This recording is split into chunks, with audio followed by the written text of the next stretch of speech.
Good morning, everyone. I'll be representing Medicine 5 today.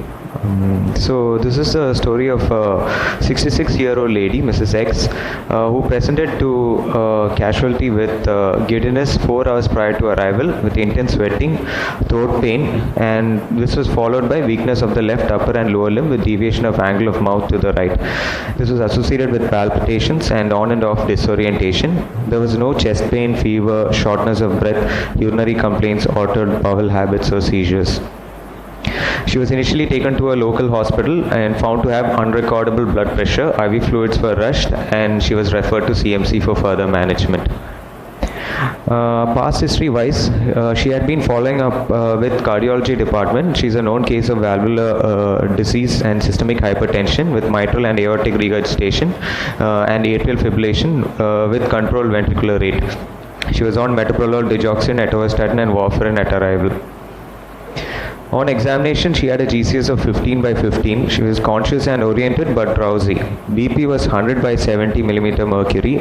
This was in the right brachial artery. This was in the left brachial artery. It was unrecordable on the right side. Pulse was 62 per minute. It was irregular with a collapsing pulse. Right pistol short femoral bruit was present. Feeble pulse was present in the right arm. Right carotid pulse was feeble, and lower limb pulses were present and peripheries were cold. JVP was not elevated. No pallidus cyanosis, clubbing lymphadenopathy. Mild pitting pedal edema was present. CNS wise, higher mental functions were intact at presentation. She was oriented except for mild drowsiness. She had a left UMN facial palsy with hoarseness of voice. Left-sided spastic paralysis was there. Power was 1/5 on the left with deep tenant reflexes exaggerated on the left. Plantar was left upgoing. Sensations decreased on the left side. Joint position and vibration was impaired on the left. Cerebral signs were normal on the right. No neck rigidity. Skull and spine were normal. Serious apex was shifted to the 6th intercostal space in the anterior axillary line. Pansystolic murmur was present, grade 3 mitral area. Diastolic murmur present in first aortic area, S1 and S2 heard with loud S2. Normal vesicular breath sounds were present. Fine basal and inspiratory creps were heard bilaterally. Soft, non-tender abdomen with no organomegaly. So summarizing, we have a 66-year-old lady with a known case of valvular heart disease, AR and MR, in chronic atrial fibrillation with controlled ventricular rate, now presenting with absent right upper limb pulses and new onset left-sided hemiplegia with left UMN facial palsy with a history of shock. Shock is not recorded in our AD. So the differentials considered at this point were she had presented with left-sided hemiplegia, so stroke syndrome was considered. Ischemic hemorrhagic stroke was unlikely in this case because the blood pressure was in the normal range. Possibilities of thrombotic, systemic hypoperfusion, embolic stroke were considered. Embolic because of the atrial fibrillation, and for the absent right-sided pulses we had thought of atherosclerosis, acute aortic dissection, Takayasu arteritis, large vessel vasculitis, giant cell arteritis, or a fibromuscular dysplasia. In view of the stroke, we had done an acute MRI stroke protocol. So this is the MRA finding. We see that this is the right side. We see that there's a cutoff towards the right MCA territory.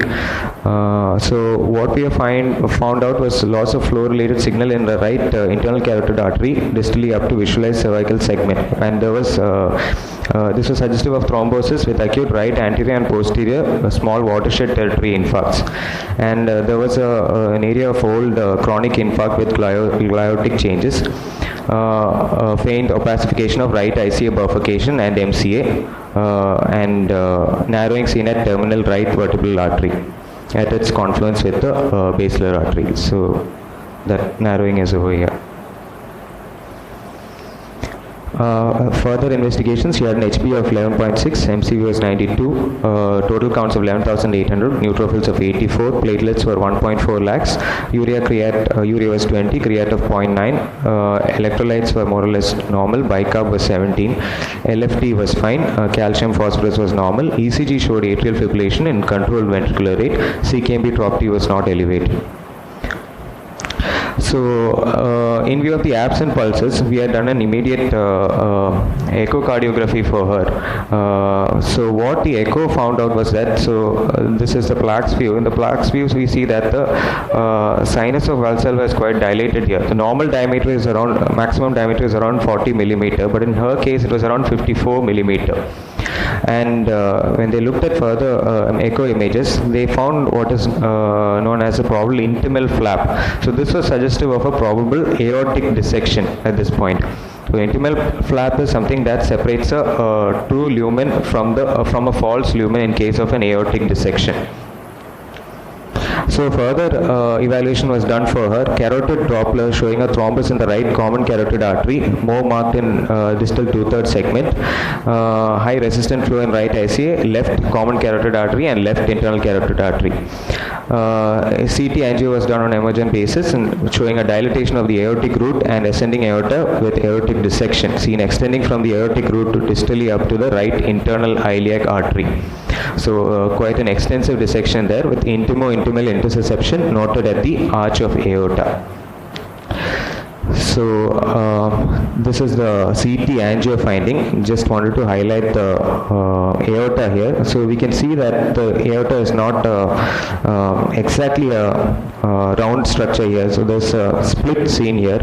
So that's actually the intimal flap separating the true lumen from the false lumen. So what I want to talk about today is mainly about aortic dissection and how we as physicians should be able to identify it at the earliest and initiate treatment or ask for referral for intervention if necessary.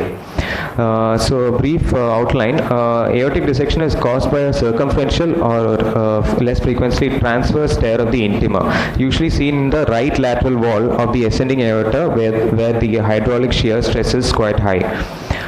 If it's seen in the descending aorta, it's just below the ligamentum arteriosum. So the initiating event is usually a primary intimal tear with secondary dissection into the media, and it can also be due to a medial hemorrhage that dissects into the into the media and then disrupts the intima. So there are two schools of thought here. Dissection usually propagates distally down to the descending aorta and into its major branches, but proximally also it can propagate. So a brief look at the classification of acute aortic dissection. So there are two main forms of classification. One is the DeBakey classification and the other one is the Stanford classification. DeBakey classifies it into three types and Stanford into two types. So when we look at the Stanford classification, there's type A and B, and for practical purposes we use Stanford classification because management for type A is the same regardless of whether it's type 1 or type 2 DeBakey, and management of type B is different regardless of whether it's type 3A or type 3B. So in type A, there's always involvement of the ascending aorta. As we see here, in both these images, ascending aorta is involved. That also includes type 2 DeBakey. And in type B, Stanford classification, it's usually after the origin of the left subclavian artery involving the descending aorta and can also involve the abdominal aorta. So one way to remember which is DeBakey and Stanford, which one is type 1 and which one is type A and type B. DeBakey has 3 syllables, or DeBakey, so that has 3 classes. Stanford has 2 syllables, Stanford, so it has 2 classes. Looking at the variants with pathophysiology, this was brought out by Svensson in his article, which describes further variants with 5 classes. The first class is classic dissection with separation of intima media and the dual lumens. There is a flap that is present between the true and false aneurysm and a clot in the false lumen. The second class is intramural hematoma, that is separating the intima media, but there is no intramural tear or flap on imaging in this case. Class 3 has limited intimal tear. There is no hematoma seen, but there is an eccentric bulge at the site of tear. Class 4 is an atherosclerotic ulcer that penetrates into the penetrating into the adventitia with surrounding hematoma. So this can lead into a possible hemothorax, and if it involves the abdominal aorta, hemoperitoneum. Class 5 is iatrogenic or traumatic dissection due to instrumentation cardiac catheterization. So acute aortic dissection can be spontaneous or iatrogenic. Spontaneous is what occurred in our patient. It was a primary rupture. I had mentioned two schools of thought. One is a possible primary rupture of the intima with secondary dissection of the media, or primary hemorrhage within media or subsequent rupture of the overlying intima. Iatrogenic is because of instrumentation. Some risk factors associated with acute aortic dissection are degenerative disorders, aging, cigarette smoking, hypercholesterolemia, hypertension, atherosclerosis. Genetic and developmental causes may be Marfan syndrome, Ehlers-Danlos syndrome, bicuspid aortic valve. These presentations are more common in a younger population. Hypertension is usually the risk factor in an older population. Aortitis, vasculitis mainly, like Takayasu giant cell arteritis, pregnancy and trauma. Pathophysiology, as mentioned earlier, primary event is a tear in the aortic intima. What occurs is a degeneration of the aortic media or cystic medial necrosis, which is required to be a prerequisite for the development of a non-traumatic dissection. So, as mentioned before, there's uncertainty as to exactly where the tear starts from, whether it's from the intima or from the media. This is looking at further images from an echo showing an intimal flap and how it's separating the true lumen and the false lumen. So this is the aorta that we see here, and this here is the true lumen, and this is an intimal flap that's separating the outer part of the media from the inner part of the media and causing a false lumen. This can also be seen in this angiography imaging showing an intimal flap and separating true and false lumen. So mainly looking into clinical presentation. So how as physicians we should be able to recognize it immediately and act on it immediately. So the main presentations that these patients come with are acute pain, pulse deficit, hypotension, heart murmur, focal neurological deficits and syncope. So this is from the International Registry of Acute Aortic Dissection published in JAMA. So looking into each clinical feature, acute pain is present in 90%. And shorten the thing and tell the summary of.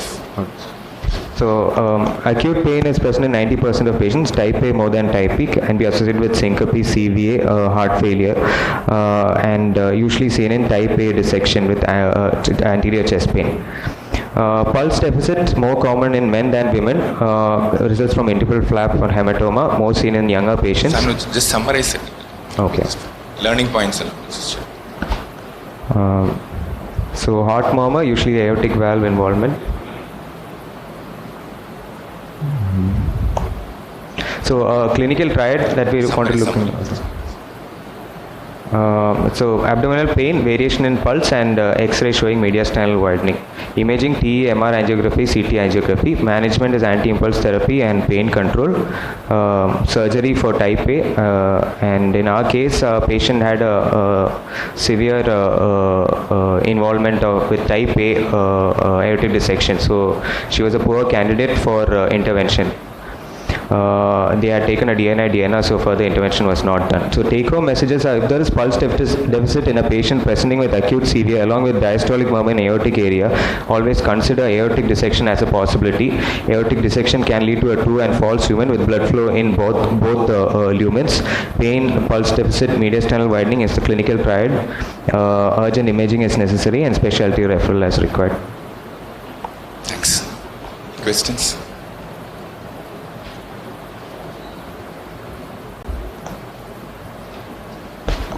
Not a question, but in between a lot of theory and literature review, I think the key message here is any vascular syndrome with a differential pulse or a BP, aortic dissection has a high, strong suspicion. That should be the first diagnosis. And when we mention differentials, try and put differentials for the whole clinical syndrome. And you need not put differentials for two problems. And whether it is CVA or any vascular syndrome, any acute vascular syndrome with a differential pulse or a blood pressure, aortic dissection should be the first clinical diagnosis.